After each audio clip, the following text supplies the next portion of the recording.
런닝에 맞는 운동이 있다? 그렇게 생각하진 않아요. 어떤 상황에서 부상이 오는지 체크를 해봐야 돼요. 더 즐겁게 할 수 있을지. 아마 주변에 저를 아시는 분들은 다들 그렇게 말씀하실 거예요. 실력이 많이 좋아졌다. 즐거운 일요일입니다. 너무 어두워서 잘 안 보이죠? 새벽이라 초등학교 운동장에 나와서 달리고 있어요. 평소에 아침 운동 하러 나올 때는 자극적인 스트레칭은 잘 안 하고 나오거든요. 거의 바로 뛰어도 될 만큼 천천히 운동을 시작하기 때문에 쭉쭉 늘려주는 스트레칭이라든지 이런 거는 근육에 무리를 줄까봐 관절 돌리기 같은 거 있잖아요. 골반 좀 돌려주고 무릎 돌려주고 발목 돌려주고 종아리 같은데 폼롤러로 이렇게 마사지하고 나와요. 겨울 같은 때는 뜨거운 물로 다리를 한번 이렇게 씻고 아침에 나가거든요. 근육이 많이 풀려서 데미지가 좀 덜하니까 되게 좋더라고요. 조깅이든 인터벌 하는 날이든 산에 가는 날이든 출발은 언제나 엄청 천천히 뛰어요.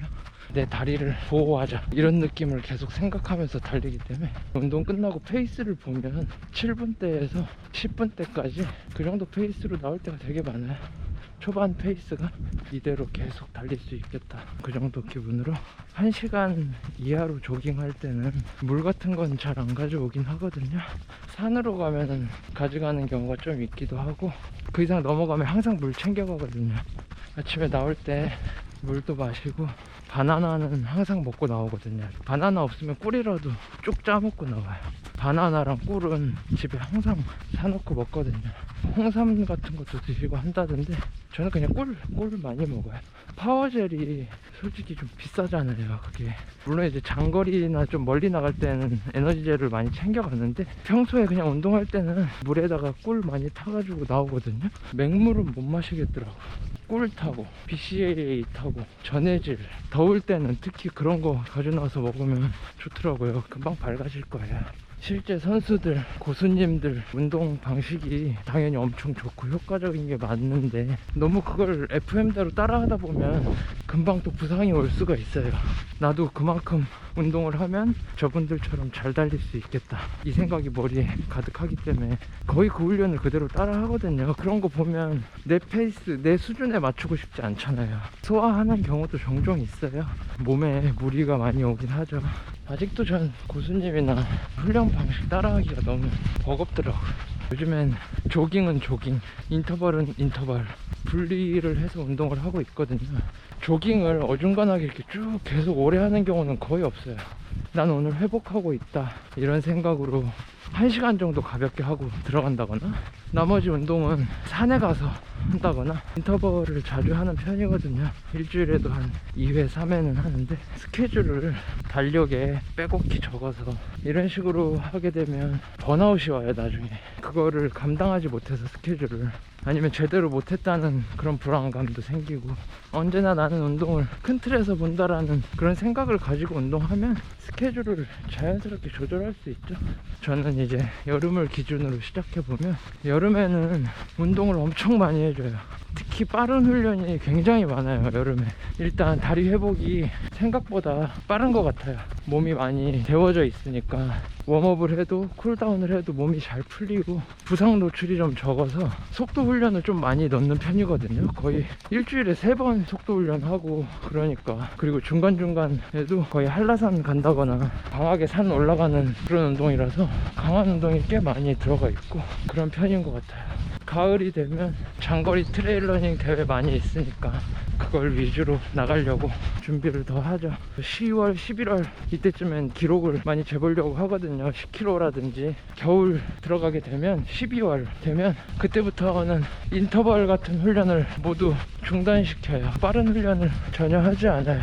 특히 12월은 체력 훈련만 해요. 거의 장거리를 격일로 계속 반복해요. 한 달 내내. 끝나고 무조건 질주는 다 들어가고 인터벌 훈련은 절대 하지 않아요. 왜냐면 11월 중순 넘어가면서부터 기온이 급격하게 많이 변하는데 대부분 그때 부상 많이 와요. 몸 컨디션이 가장 좋을 때거든요. 11월 달쯤이 속도도 엄청 빨라지고, 아 여기서 강한 훈련을 좀 더 추가해보자 이런 식으로 계속 생각이 들거든요. 자기가 그동안 하지 않았던 인터벌, 강도 높은 인터벌이 훈련 내용에 많이 추가가 돼요. 근데 또 소화가 되거든요. 다 갑자기 부상이 딱 와요. 12월 달부터. 제가 항상 부상으로 고생했었기 때문에 얘기하는 거고, 3월달에 봉화 마라톤 있다고 준비하시잖아요. 1월, 2월 이때 되면 추위에 운동하는 법을 또 몸이 적응하니까 그때 또 이제 인터벌이랑 이런 걸 살짝 추가하거든요. 강도 높게. 저는 이제 피로골절이랑 이런 걸 많이 겪은 이후부터는 3월쯤에 있는 대회를 위해서 막 몸을 끌어올리려고 하진 않아요. 너무 무서워요 그게. 1월, 2월에 부상 오는 경우가 많아가지고 11월에 있는 대회를 목표로 운동을 많이 하려고 하거든요. 로드보다는 트레일 러닝 쪽으로 하려고 더 노력하고, 봄 정도 되면 울트라 마라톤이나 장거리 트레일 러닝 하려고 노력하죠. 속도 훈련도 점점 많이 추가해주면서 지금처럼 여름이 오는 거죠. 크게 따지면 날씨가 따뜻할 때는 속도 훈련, 장거리 훈련 뭐 다 엄청 많이 해요. 다 부상이 잘 안 오니까. 추워지기 시작하는 그 시점, 몸이 아직 추위에 적응하기 직전 단계, 그 단계에서는 많이 운동하더라도 속도 훈련을 없애주고 장거리에 더 치중해요. 천천히 오래 달리는 장거리에. 봄이 오면 슬슬 또 여름에 맞춰 운동하는 거죠. 그런 식으로 전체적인 운동 스케줄이 잡히는 것 같아요. 확실히 이제 여름에 운동하기가 너무 힘들잖아요. 몸도 계속 축축 처지고, 아니 어떻게 인터벌 하지 막 이런 생각까지 들고 그러는데, 인터벌 같은 거 할 때는 이렇게 웜업 30분 해주거든요. 페이스가 어떻게 되든 그런 것도 신경 안 쓰고 그냥 한 30분을 지그시 천천히 풀어주고, 이제 인터벌 하기 직전이니까 나 좀 빨리 달리겠다 그런 신호를 몸에 주는 질주를 한 3개 정도 미리 해주죠. 웜업 끝나고 그 다음에 잠깐 쉬면서 맛있는 물 그것도 한 모금 하고, 안에 꿀도 타고 그랬으니까 힘이 나거든요. 그러고 나서 본 인터벌 운동을 하거든요. 인터벌 훈련도 마찬가지로 첫 세트부터 막 지르지 않아요. 만약 10개를 하면 마지막 1개 말고는 지속주 한다는 느낌으로 경쾌하게 뛰는 정도로 인터벌 하거든요. 5세트, 6세트부터 좀만 지나가도 알아서 페이스가 빨라지고 힘들어지기 때문에 그렇게 뛰면 굉장히 보람돼요. 마지막 한 세트를 강하게 달리는 거예요. 그러면 운동도 즐겁고 계속 인터벌을 할 수 있게 되죠. 이렇게 운동장 올 땐 한 번씩 방향을 바꿔줘요. 트랙이 짧기도 하고, 그래서 인터벌 끝나면 쿨다운을 또 30분 해줘요. 굉장히 긴 시간일 수 있는데 20분 하는 거랑 30분 하는 거랑 느낌은 또 완전 달라요. 모든 피로를 풀어주는 것 같은 느낌이 들거든요. 30분 정도 하면. 저는 웜업 30분과 쿨다운 30분을 지켜주고 있습니다. 인터벌 할 때. 인터벌도 다 여기서 해요. 이 초등학교 이 짧은 트랙에서 일단 쿠션이 있고, 잔디밭이랑 아스팔트 같은 데나 일반 운동장 트랙은 거의 안 가요. 잘. 평소 훈련, 평일의 훈련 이런 거를 아스팔트에서 하지는 않아요. 대부분은 여기 아니면 원당봉. 제가 신발도 쿠셔너를 좋아해서, 신발을 보이나요? 이게 호카커 본디 6인데 운동화도 물어보시는 분들이 많이 계셔가지고 이것만 신고 있어요. 처음에는 2켤레를 우연히 구매했다가 너무 좋은 거예요. 그래서 1켤레 또 추가하고 1켤레 추가하고 하다 보니까 4켤레가 됐는데 굉장히 오래 신고 있어요. 처음에 산 2켤레는 거의 1년 넘게 신고 있으니까. 쿠셔너에 이런 잔디밭에 원당봉 야자 매트 있는 그런 산, 매일 그런 데를 달리니까 다리 회복이 좋아요. 데미지가 많이 안 쌓이는 느낌도 있고, 운동량도 많은데도. 그리고 신발도 훨씬 오래 신죠. 다양하게 계속 바꿔주고 있기도 하고 매일같이. 아, 날씨 정말 엄청 습하네. 내 다리에 무리를 1도 주지 않겠어. 그 생각으로 천천히 운동을 시작하면 처지는 몸도 약간 살아올라요. 아무리 이렇게 습도 높은 날이라도 웜업을 평화롭게 해주면 운동할 욕구가 또 계속 생겨요. 저는 평소에도 사람들이랑 같이 달리는 걸 그렇게 선호하는 편은 아니에요. 이게 그날의 운동이 무슨 운동인지 모르겠더라고요. 같이 페이스를 맞춘다는 것 자체가 불가능하잖아요. 그중 누구 한 명은 힘들어요. 느려도 힘들고 빨라도 힘들고 컨디션이 아주 다르잖아요. 모두 다. 그럼 같이 하는 달리기라도 트랙 같은 데서 하면 재밌을 수 있겠죠. 다 같은 공간에 있는 거니까. 천천히 운동할 줄 알고 한다고 빨리 가 그러면 너무 괴롭더라고요. 하루 종일 천천히 가고 싶은데. 등산 수준의 운동 아니면 잘 안 가려고 해요. 종합운동장이나 이런 데 있는 트랙, 그런 데도 자주 가는 편은 아니거든요. 기록될 때 가는 편이고, 인터벌도 트랙 같은 데에서 하진 않으니까 다리가 아프더라고. 부상 올 것 같아. 왜 안 가냐면 페이스가 엄청 빨라져요. 운동하다 보면 조깅을 할 수 있는 환경이 안 된다.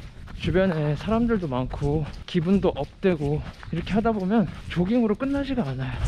빠른 페이스로 운동을 마무리하게 되거든요. 그것 또한 이것도 저것도 아닌 운동이 돼가지고 저는 좀 강약을 잘 지키고 싶어서 주로 거의 혼자 운동해요. 이런 쿠션 좋은 데서. 매년 매달 훈련 스케줄이 항상 달라지지만 요즘에는 어떻게 운동하고 있냐면 월요일날 송파나 코스 심박을 많이 높여서 한번 갔다 오면 다음날은 400m 20개 정도를 한다거나, 월요일날 쓴 근육이랑 화요일날 쓴 근육이 또 완전히 다르잖아요. 수요일이 되면 또 한라산을 가서 심박을 올린다거나, 아니면 원당봉을 가서 언덕을 오르는 운동을 계속 하죠. 그 다음날 다리에 데미지가 아직 좀 남아있는 것 같다 그러면 언덕 인터벌을 해요. 없을 경우엔 그냥 여기 와서 또 1kg짜리 10개 인터벌을 한다거나. 그것 또한 다른 근육이기 때문에 데미지가 중복되지가 않잖아요. 열심히 운동했으니까. 또 그 다음날이 되면 조깅을 한다거나 산을 간다거나, 주말에는 장거리를 간다거나, 일요일날 완전히 쉬는 경우도 있고 월요일에 완전히 쉬는 경우도 있고, 가끔 너무 피곤하면 평일 중에도 한번 완전히 쉬는 날을 하나씩은 꼭 두죠. 한 달에도 어느 정도 스케줄이 나눠서 운동하고 있어요. 3주를 지금처럼 강한 운동으로 꽉 메꿔졌을 때는 한 달에 한 주 정도는 많이 풀어주는 거예요. 그냥 인터벌 비율을 좀 줄인다거나. 그리고 또 다시 훈련을 또 이어가죠. 제가 이렇게 스케줄을 잡을 수 있을 때까지 저도 시행착오를 많이 했으니까 부상도 많이 왔었고, 이제는 이 정도 운동을 이어갈 수 있는 근육이 좀 많이 생겼나 봐요. 그렇다고 해서 런닝에 맞는 운동이 있다? 그렇게 생각하진 않아요. 다 시도해 보시고 강도도 높게 운동해보고, 전 다 해봐도 괜찮다고 봐요. 조바심만 이겨내면 되는데 사실 어떻게 해도 그게 쉽지 않으니까 결국은 누구나 다 부상이 온다고 보거든요. 부상을 경험하지 않고 강한 훈련을 할 수가 없어요. 어떤 상황에서 부상이 오는지 체크를 해봐야 돼요.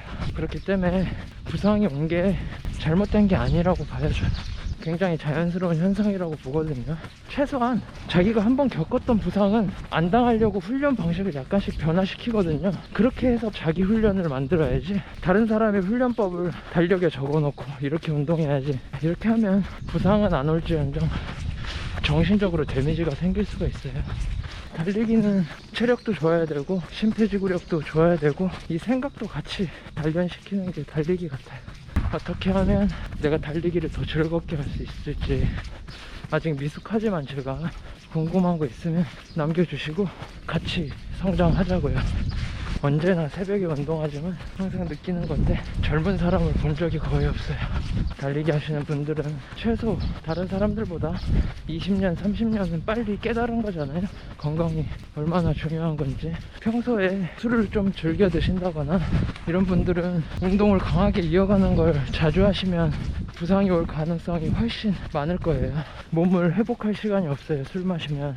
저도 지금 훈련량이 엄청 많지만 일주일에 강한 훈련을 계속 이어가고 할 수 있는 거는 다 술을 안 마시기 때문이에요.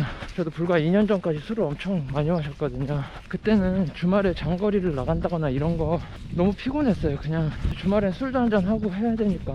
나는 잘하고 있다고 생각했거든요, 운동을. 술을 끊은 지 2년이 되고 지금 현재 저를 봤을 때는 엄청나게 기량이 성장했거든요. 아마 주변에 저를 아시는 분들은 다들 그렇게 말씀하실 거예요. 실력이 많이 좋아졌다. 술 끊고 완전히 달라졌어요. 워낙 달리기 덕후다 보니까 모든 생활이 달리기에 맞춰져 있어요. 술을 예전처럼 먹었다면 이런 식으로 훈련 절대 못해요. 인터벌 일주일에 한 번만 해도 부상 올 수 있어요. 피곤한 몸 때문에 운동량은 그만큼 줄어들지, 장거리는 더 하기 싫어지지, 몸이 약해지니까 인터벌은 훨씬 힘들어지지. 그러다 보면 또 부상이 오지. 부상 오면 술을 더 먹지. 악순환이에요, 악순환. 어느 정도 실력까지는 술을 마셔도 유지가 되더라고요. 근데 술을 절제하고 하는 순간부터 미묘한 체중 변화랑 몸의 활력이랑 회복력 너무 달라져요. 오늘 하려고 했던 달리기를 마무리했어요. 한 30km 정도? 한 3시간 정도 달리고 싶어서 너무 덥고 습해서 물을 엄청 많이 마셨어요. 쿨다운 좀 해주려고. 이번 주에 인터벌 훈련을 좀 많이 했더니 다리가 조금 피곤해서 매번 훈련 메뉴를 다양하게 해주세요. 근육을, 다른 부위를 계속 키워준다는 생각으로 매일 훈련을 바꿔주면 굉장히 효과적이니까 부상이 찾아오는 빈도도 조금 더 줄어들 거예요. 그 부위에 데미지를 연속해서 주지 않을 수 있으니까.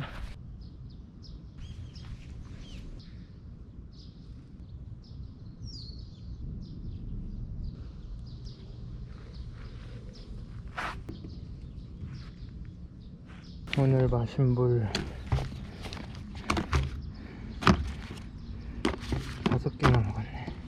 달리기 때문에 펄럭펄럭하게 하는 건 아니고 상체가 계속 왜소해지잖아요. 특히 남자들은 너무 빈약해 보이니까. 그래서 조금씩 해주고 있는 거예요. 저는 좀 상체를 더 키우고 싶어요. 이렇게 건장하게. 일요일 아침 8시도 되기 전에 즐겁게 운동을 마치고 들어가면 하루가 즐겁죠. 뿌듯하고 숙제를 끝낸 것 같고, 괴로운 숙제의 느낌은 아니죠. 들어가서 이제 맛있는 거 먹고 씻고 자야지. 주말에는 자주 자려고 해요. 뭐 약속 같은 거 별로 없으니까. 마사지 이런 것도 좋은데 자는 게 회복엔 최고예요. 사람들 잘 안 만나서 잘 시간이 많아서 들어가서 이제 좀 잠을 자야겠어요. 재밌었다.